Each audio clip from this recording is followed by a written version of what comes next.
You have a patch with you. Can you just kind of tell the story of the patch and why you keep it in your passport?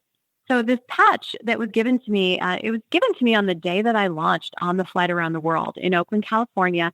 It was on June 26th. There was a big crowd that had gathered out at the airport to send me on my way, planes all packed up, everyone's ready to go. And I'm in a big hurry to get out during my slot because other planes were waiting to depart. And there's a little old man at the airport who is in a full military uniform. He's about 5'2" and I'm 5'10". So there was a big difference between us. Totally bald. He's in his late 80s. And he's calling me over to him. Come over here, Amelia, come over here. And he was kind of being held back in the crowd. And I ran over to him and I said, "Sir, I'm really sorry. I have to get going." And he said, "Amelia, I need you to do something for me." And he just had that look like, you better listen. This guy's got something important to say. And he had two patches in his hands, identical patches with the name Amelia Earhart on them.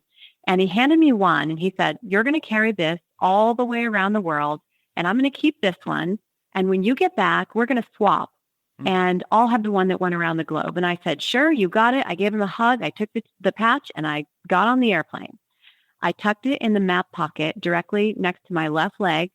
And I forgot about it for 18 days and 28,000 miles.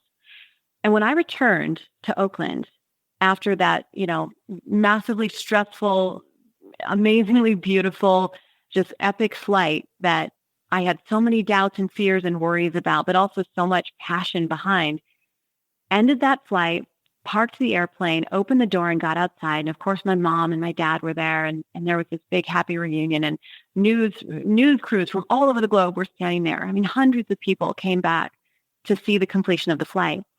And there I look in the crowd and there is the same gentleman and he's got the patch right in his hand and he's wearing his military uniform again. And I say, "Oh my gosh, I've got to find that patch. Where did it go?"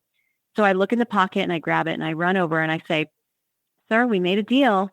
He said, "Yes, we did." And so we swapped patches and he had brought a Civil Air Patrol unit with the flags from all the countries that I had flown through, which was a beautiful symbol.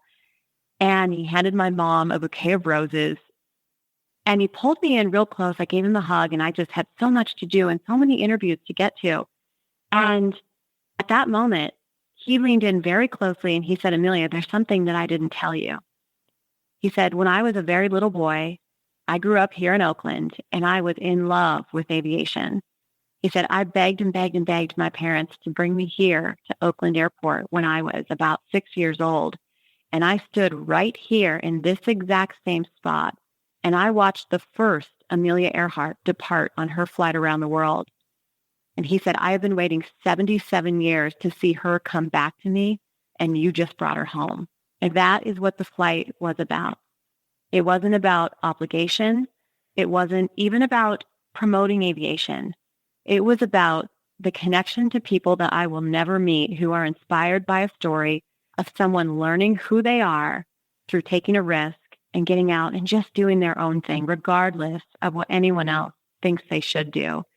And that connection and that patch is something that reminds me that I always have the choice to do what feels right for me and my journey. And part of my flight path now for the rest of my life is to share that story with others so that they can get out and do their own thing, close their own circles that have open endings, because that was a really beautiful moment.